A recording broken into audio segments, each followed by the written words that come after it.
Welcome to Caucus Connections, a podcast with the Kentucky House Majority Caucus.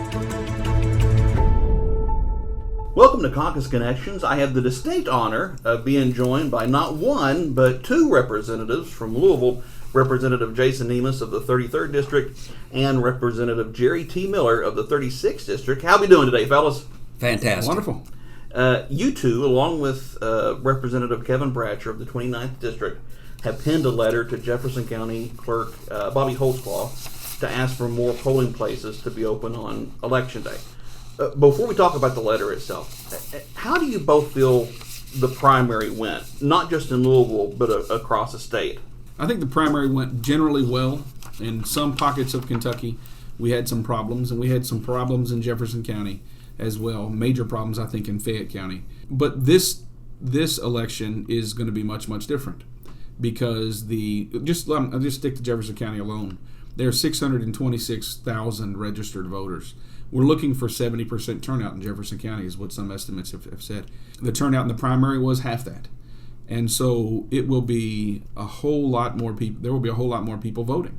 And so while we can take the primary as some kind of a guide on what it might be, it's not a very good guide.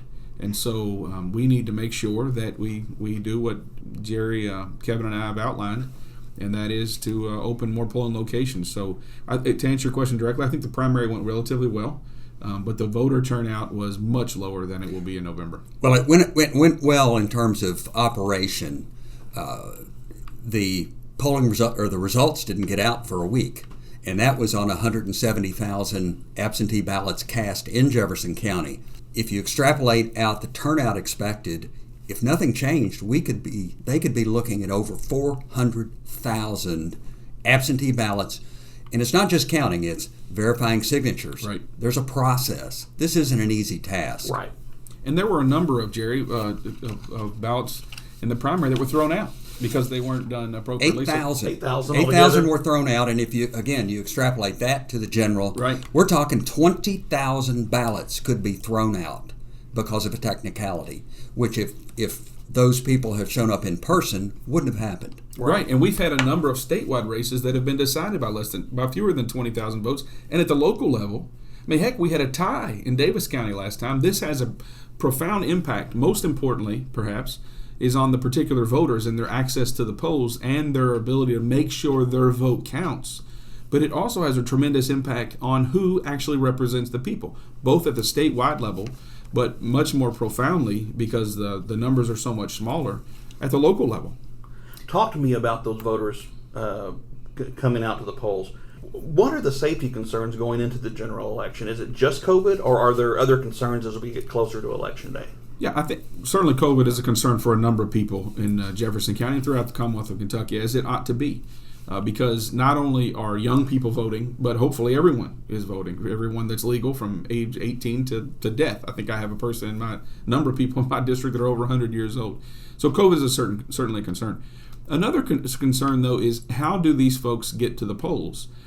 My wife is just a regular Republican voter. She doesn't feel comfortable voting through the mail. She wants to put her ballot in the machine. And so do a lot of people who I talk to. And a lot of people I talk to are fine with voting by mail. That's wonderful. If that's what they want to do, that's the option, one of the three options this time. But not everybody has that option. I was on Dorsey Lane last weekend. And I talked to a guy, and I won't say his name, but I talked to a fella who I see out in his yard a number of times. I pulled over and said, "Hey, how you doing?" And because I know him, and he said, "Jason, I'm going to have to ask you something. I'm a little embarrassed by this." I said, "Tell me, what is it?" He said, I can't drive anymore. He's 87 years old. His wife is 90, and I'm going to need a ride to the polls. Thankfully, I dropped by, and I'm going to be able to get him to the polls. There's a number of people in that category who might be able to get to their local polling location or one close, even if it's not the one they've always vote at, but they're not going to be able to go across town, whether it's to the fairgrounds or if they have one in the East End. I don't even know what the East End is. I mean, obviously, Jerry and I represent the East End, but my people in Worthington Hills ought not have to drive all the way to Fern Creek in Kevin Bratcher's district, or Kevin Bratcher's people shouldn't have to drive all the way to Prospect. And not only that, and he's talking about our districts, there are many neighborhoods in Louisville that people are more dependent on public transportation. what is generally referred to as the West End of Louisville.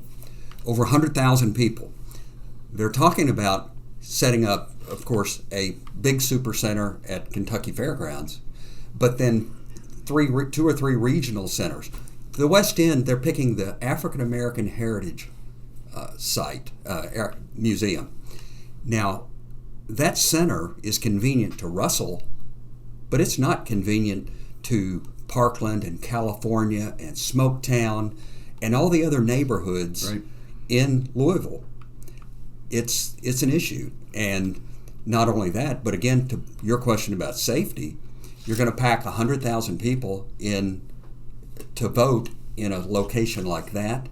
I don't think that's very safe. And Jerry, also, I was speaking with Councilwoman Keisha Dorsey, who represents a portion of the West End, and she was telling me that 60% of her residents don't have access to the internet. I, in my own district, have places where folks don't have access to the internet.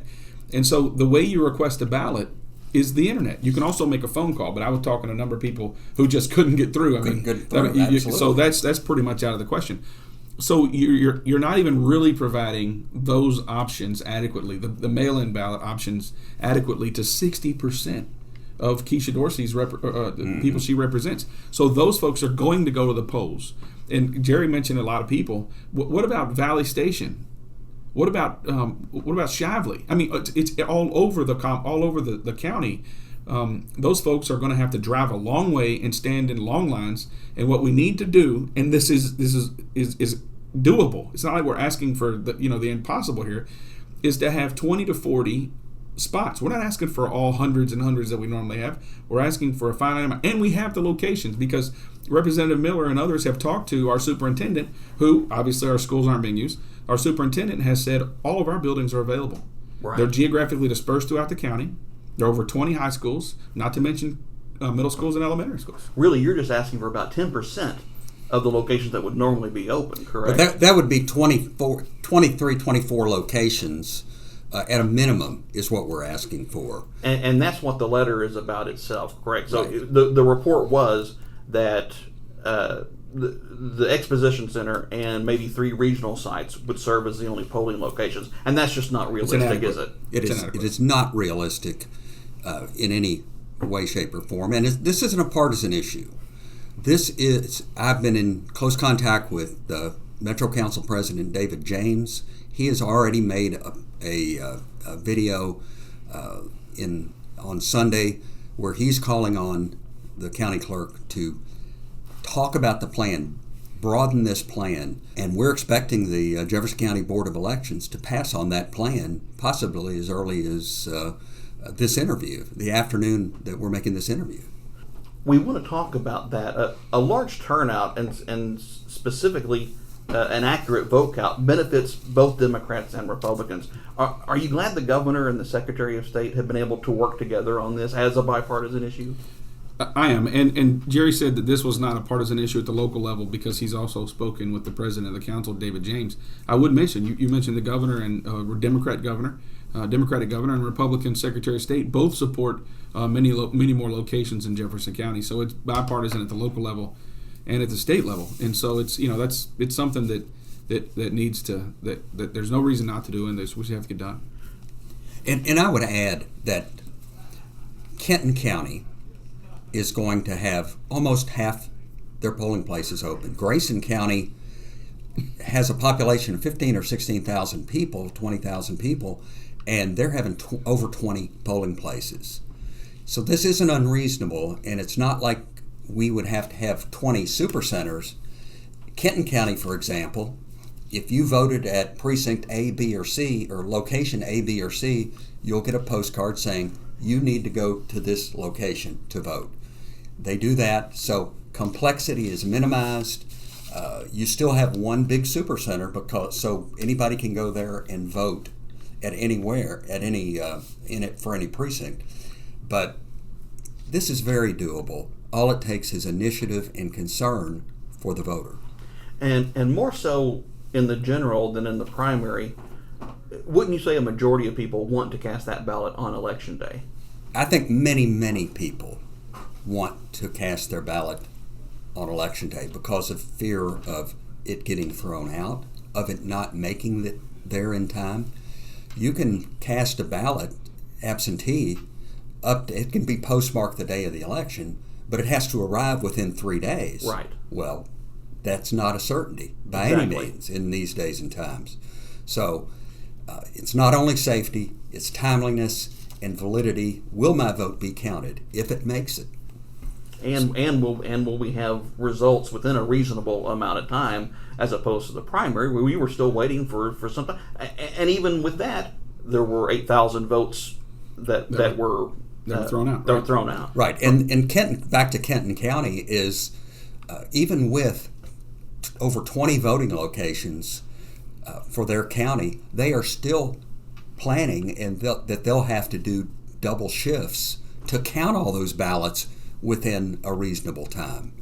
And to think that Jefferson County already took a week, could go from 170,000 to over 400,000 absentee ballots, it's unreasonable.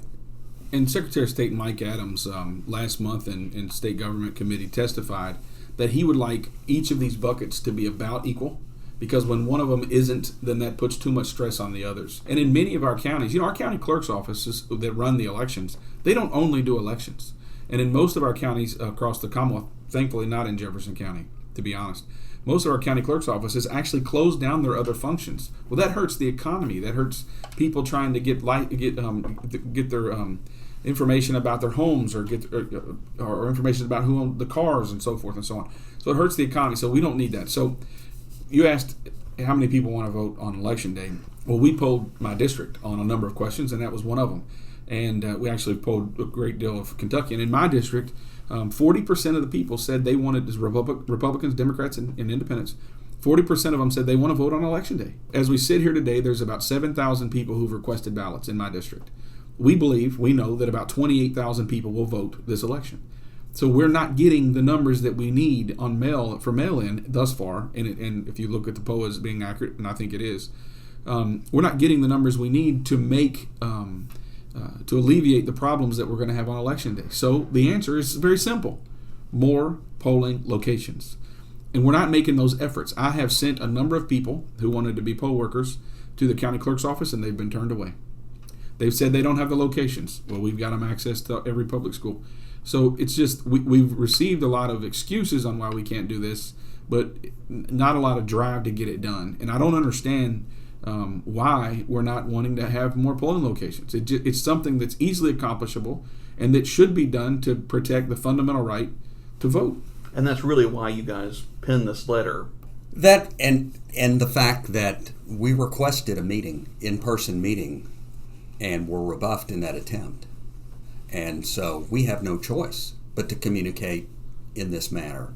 Well, I'd rather not. I'd rather do it face-to-face so we can talk through the issues and understand her concerns. But she didn't allow that, so this is the way we have to go. And County Clerk Holsclaw has had decades of service to our county, and I think she's done a wonderful job over her entire tenure.